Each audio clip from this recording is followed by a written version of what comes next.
Good evening friends, welcome to my channel Akhilesh education express. आज हम लोग एसएससी जीडी एवं अग्निवीर के लिए उपयोगी प्रश्न को देखेंगे जो इकोनॉमिक्स से लिया गया है। तो चलिए हम लोग फ्रेंड्स बढ़ते हैं क्वेश्चन नंबर फर्स्ट की ओर। क्वेश्चन नंबर फर्स्ट में दिया गया है पदार्थ के परमाणविक सिद्धांत सर्वप्रथम किसने प्रस्तावित किया है यानी किया। तो ऑप्शन ए में दिया गया है रदरफोर्ड, ऑप्शन बी में दिया गया है जॉन डाल्टन, ऑप्शन सी में दिया गया है जे थॉमसन और ऑप्शन डी में दिया गया है नील्स बोर। तो इस प्रश्न का आंसर क्या हो जाएगा फ्रेंड्स, कमेंट में लिखिए। चलिए हम ही बता देते हैं। तो इस प्रश्न का आंसर हो जाएगा आपका ऑप्शन नंबर बी यानी कि जॉन डाल्टन। अब हम लोग क्वेश्चन नंबर सेकंड की तरफ बढ़ेंगे। क्वेश्चन नंबर सेकंड में दिया गया फ्रेंड्स परमाणु के नाभिक का आकार होता है। परमाणु का नाभिक का आकार कैसा होता है। तो ऑप्शन ए में दिया गया है 10⁻⁻5 मीटर, ऑप्शन बी में दिया गया 10⁻⁻9 मीटर, ऑप्शन सी में दिया गया 10⁻⁻10 मीटर्स और ऑप्शन डी में दिया गया है 10⁻⁻15 मीटर्स। तो इस प्रश्न का आंसर हो जाएगा फ्रेंड्स आपका ऑप्शन नंबर डी यानी कि 10⁻⁻15 मीटर। अब हम लोग क्वेश्चन नंबर थर्ड की ओर बढ़ेंगे। क्वेश्चन नंबर थर्ड में दिया गया है निम्नलिखित में से कौन एक अस्थायी कण है। ऑप्शन ए में दिया गया इलेक्ट्रॉन, ऑप्शन बी में दिया गया प्रोटॉन, ऑप्शन सी में दिया गया न्यूट्रॉन और ऑप्शन डी में दिया गया है इनमें से सभी। तो इस प्रश्न का आंसर हो जाएगा आपका ऑप्शन सी यानी कि न्यूट्रॉन। अब हम लोग नेक्स्ट क्वेश्चन की तरफ बढ़ेंगे, क्वेश्चन नंबर 4 की तरफ। क्वेश्चन नंबर 4 में दिया गया है निम्नलिखित में से कौन सा एक किसी तत्व के परमाणु क्रमांक को सबसे सही निर्धारण करता है। ऑप्शन ए में दिया गया है प्रोटॉनों की संख्या, ऑप्शन बी में दिया गया है प्रोटॉनों और इलेक्ट्रॉनों की संख्या, ऑप्शन सी में दिया गया है आयनों की संख्या और आपका डी में दिया गया है न्यूक्लियनों की संख्या। तो इस प्रश्न का आंसर हो जाएगा फ्रेंड्स आपका ऑप्शन नंबर ए यानी कि प्रोटॉनों की संख्या। तो वीडियो को लाइक करते जाइएगा फ्रेंड्स, शेयर कीजिएगा भी और अगर सब्सक्राइब नहीं किए हैं तो सब्सक्राइब करते भी जाइएगा। चलिए अब नेक्स्ट क्वेश्चन की तरफ हम लोग बढ़ेंगे, क्वेश्चन नंबर 5 की तरफ। क्वेश्चन नंबर 5 में दिया गया है फ्रेंड्स परमाणु के नाभिक में कौन सा कण होते हैं। परमाणु जो होते हैं उनके नाभिक में कौन सा कण होते हैं। तो ऑप्शन ए में दिया गया है प्रोटॉन और न्यूट्रॉन, ऑप्शन बी में दिया गया है इलेक्ट्रॉन और अल्फा कण, ऑप्शन सी में दिया गया है प्रोटॉन और इलेक्ट्रॉन और ऑप्शन डी में दिया गया है इलेक्ट्रॉन और न्यूट्रॉन। तो इस प्रश्न का आंसर हो जाएगा आपका ऑप्शन नंबर ए यानी कि प्रोटॉन और न्यूट्रॉन। अब हम लोग क्वेश्चन नंबर 6 की तरफ बढ़ेंगे। क्वेश्चन नंबर 6 में दिया गया है निम्न में कौन सा आवेश रहित कण है। ऑप्शन ए में दिया गया इलेक्ट्रॉन, ऑप्शन बी में दिया गया है प्रोटॉन, ऑप्शन सी में दिया गया है न्यूट्रॉन और ऑप्शन डी में दिया गया है कोई भी नहीं। तो इस प्रश्न का आंसर हो जाएगा आपका ऑप्शन नंबर सी यानी कि न्यूट्रॉन। नेक्स्ट क्वेश्चन की तरफ बढ़ते हैं, क्वेश्चन नंबर 7 की तरफ। क्वेश्चन नंबर 7 में दिया गया है परमाणु में कौन से मूल कण समान संख्या में होते हैं। ऑप्शन ए में दिया गया है प्रोटॉन और न्यूट्रॉन, ऑप्शन बी में दिया गया है इलेक्ट्रॉन और प्रोटॉन, ऑप्शन सी में दिया गया है न्यूट्रॉन और इलेक्ट्रॉन और ऑप्शन डी में दिया गया है इलेक्ट्रॉन प्रोटॉन और न्यूट्रॉन। तो इस प्रश्न का आंसर हो जाएगा फ्रेंड्स आपका ऑप्शन बी यानी कि इलेक्ट्रॉन और प्रोटॉन। अब हम लोग क्वेश्चन नंबर 8 की तरफ बढ़ेंगे। क्वेश्चन नंबर 8 में दिया गया है सबसे पहले इलेक्ट्रॉन के आवेश का निर्धारण किसने किया था। तो ऑप्शन ए में दिया गया है थॉमसन ने, ऑप्शन बी में दिया गया है मिलिकन ने, ऑप्शन सी में दिया गया है रदरफोर्ड ने और ऑप्शन डी में दिया गया है कुलाम ने। तो इस प्रश्न का आंसर हो जाएगा फ्रेंड्स आपका ऑप्शन नंबर बी यानी कि मिलिकन। सबसे पहले इलेक्ट्रॉन के आवेश का निर्धारण मिलिकन ने किया था। और हम लोग नेक्स्ट क्वेश्चन की तरफ बढ़ते हैं। क्वेश्चन नंबर 9 में दिया गया है एक इलेक्ट्रॉन पर कितना आवेश होता है। जो एक इलेक्ट्रॉन होते हैं उन पर कितना आवेश होता है। तो ऑप्शन ए में दिया गया है -1.6 × 10⁻⁻19 कूलम, ऑप्शन बी में दिया गया है प्लस में 1.6 × 10⁻⁻19 कूलम ऑप्शन सी में दिया गया है -1.6 इंटू 10⁻19 कूलाम, और ऑप्शन डी में दिया गया है +1.6 इंटू 10⁻19 कूलाम। तो इस प्रश्न का आंसर हो जाएगा फ्रेंड्स आपका ऑप्शन नंबर ए, यानी कि -1.6 इंटू 10⁻19 कूलाम।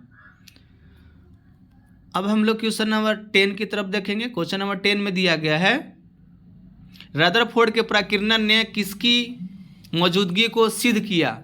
ऑप्शन ए में दिया गया है सभी पदार्थ के परमाणु, ऑप्शन बी में दिया गया है परमाणु के इलेक्ट्रॉन, ऑप्शन सी में दिया गया है परमाणु के न्यूट्रॉन, और ऑप्शन डी में दिया गया है परमाणु के केंद्रक। तो इस प्रश्न का आंसर हो जाएगा फ्रेंड्स आपका ऑप्शन नंबर डी, यानी कि परमाणु का केंद्रक, ये आंसर हो जाएगा। अब हम लोग क्वेश्चन नंबर 11 की तरफ बढ़ेंगे। क्वेश्चन नंबर 11 में दिया गया है परमाणु विद्युत होते हैं। परमाणु जो विद्युत क्या होते हैं? ऑप्शन ए में दिया गया है धनात्मक रूप से, ऑप्शन बी में दिया गया है ऋणात्मक रूप से, ऑप्शन सी में दिया गया है द्विधनात्मक रूप से, और ऑप्शन डी में दिया गया है उदासीन रूप से। तो इस प्रश्न का आंसर हो जाएगा आपका ऑप्शन नंबर डी, यानी कि उदासीन रूप से।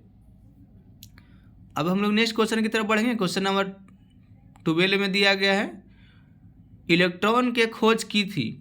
इलेक्ट्रॉन के खोज किसने की थी? तो ए में दिया गया है थॉमसन ने, बी में दिया गया है नील बोहर ने, ऑप्शन सी में दिया गया है रदरफोर्ड ने, और ऑप्शन डी में दिया गया है फैराडे ने।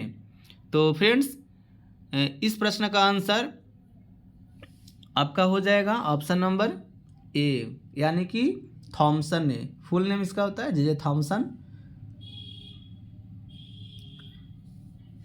हमने ये इलेक्ट्रॉन प्रोटॉन और न्यूट्रॉन का खोज किसने किया था फ्रेंड्स, इसका वीडियो शॉर्ट वीडियो में हमने डाला है, वहाँ पर जाकर भी आप लोग देख सकते हैं। वो इजी ट्रिक के माध्यम से दिया गया है। तो अब चलिए हम लोग क्वेश्चन नंबर 13 की तरफ बढ़ते हैं। क्वेश्चन नंबर 13 में दिया गया है प्रोटॉन की खोज किसने की थी। ऑप्शन ए में दिया गया है रदरफोर्ड, ऑप्शन बी में दिया गया है चैडविक, ऑप्शन सी में दिया गया है थॉमसन, और ऑप्शन डी में दिया गया है फैराडे। तो इस प्रश्न का आंसर हो जाएगा आपका ऑप्शन नंबर ए, यानी कि रदरफोर्ड। अब हम लोग क्वेश्चन नंबर 14 की तरफ बढ़ेंगे। क्वेश्चन नंबर 14 में दिया गया है जेम्स चैडविक ने निम्न में से किसकी खोज की थी। ऑप्शन ए में दिया गया इलेक्ट्रॉन की, ऑप्शन बी में दिया गया है प्रोटॉन की, ऑप्शन सी में दिया गया है न्यूट्रॉन की, ऑप्शन डी में दिया गया है मेसॉन की। तो इस प्रश्न का आंसर हो जाएगा फ्रेंड्स आपका ऑप्शन नंबर सी, यानी कि न्यूट्रॉन। अब हम लोग क्वेश्चन नंबर 15 की तरफ बढ़ेंगे। क्वेश्चन नंबर 15 में दिया गया है निम्नलिखित किन कणों में कणीय तरंग की द्वितीय प्रकृति पाई जाती है। ऑप्शन दिया गया फ्रेंड्स ए में मेसॉन, बी में दिया गया प्रोटॉन, ऑप्शन सी में दिया गया इलेक्ट्रॉन, और ऑप्शन डी में दिया गया न्यूट्रॉन। तो इस प्रश्न का आंसर हो जाएगा आपका ऑप्शन नंबर सी, यानी कि इलेक्ट्रॉन। अब हम लोग क्वेश्चन नंबर 16 की ओर देखेंगे। क्वेश्चन नंबर 16 में दिया गया है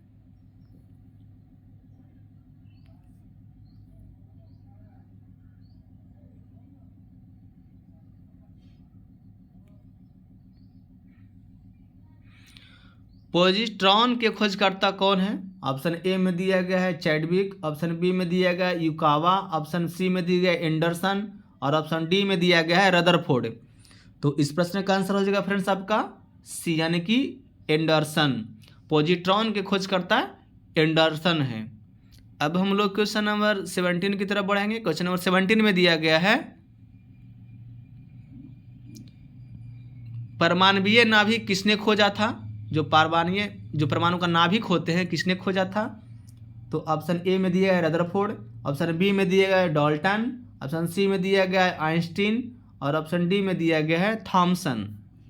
तो इस प्रश्न का आंसर हो जाएगा आपका फ्रेंड्स आपका ऑप्शन नंबर ए, यानी कि रदरफोर्ड ने परमाणविक नाभिक का खोज किया था। अब हम लोग क्वेश्चन नंबर 18 की तरफ बढ़ेंगे। क्वेश्चन नंबर 18 में दिया गया है एक भारतीय वैज्ञानिक जिसका नाम एक विशिष्ट मूल के कण के साथ जुड़ा है, क्या कौन है वो? ऑप्शन ए में दिया गया है रमन, ऑप्शन बी में दिया गया है बोस, ऑप्शन सी में दिया गया है चंद्रशेखर और ऑप्शन डी में दिया गया है साहा। तो इस प्रश्न का आंसर हो जाएगा फ्रेंड्स आपका ऑप्शन नंबर बी यानी कि बोस। अब हम लोग क्वेश्चन नंबर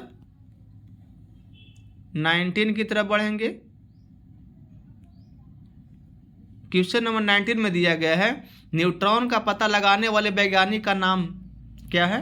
यानी कि न्यूट्रॉन का जो पता लगाए थे उन वैज्ञानिक का क्या नाम है? ऑप्शन ए में दिया गया है चैडविक, ऑप्शन बी में दिया गया है बोहर, ऑप्शन सी में दिया गया है फर्मी और ऑप्शन डी में दिया गया है रदरफोर्ड। तो इस प्रश्न का आंसर हो जाएगा आपका ऑप्शन नंबर ए यानी कि चैडविक। एक ही प्रकार का प्रश्न फ्रेंड्स एग्जाम में कई प्रकार से घुमा करके पूछा जाता है, तो इस पर भी आप लोग ध्यान दें। चलिए अब क्वेश्चन नंबर 20 की तरफ हम लोग बढ़ेंगे। क्वेश्चन नंबर 20 में दिया गया है निम्न में किस परमाणु के नाभिक में एक भी न्यूट्रॉन नहीं होता? तो ऑप्शन ए में दिया गया है लिथियम, ऑप्शन बी में दिया गया है हाइड्रोजन, ऑप्शन सी में दिया गया है ट्राइटियम और ऑप्शन डी में दिया गया है हीलियम। तो इस प्रश्न का आंसर हो जाएगा आपका ऑप्शन नंबर बी यानी कि हाइड्रोजन। तो इस वीडियो में इतना ही प्रश्न था फ्रेंड्स। अगर ये वीडियो अच्छा लगे तो अपने दोस्तों के पास शेयर कीजिए ताकि हम लोगों का परिवार लंबा हो सके। सब्सक्राइब कीजिए, अगर लाइक नहीं किए हैं तो लाइक कर दीजिए और इस चैनल के माध्यम से अपने लक्ष्य की प्राप्त कर अपने माता पिता एवं गाँव समाज का नाम रोशन कीजिए। चलिए थैंक यू। जय हिंद, जय भारत।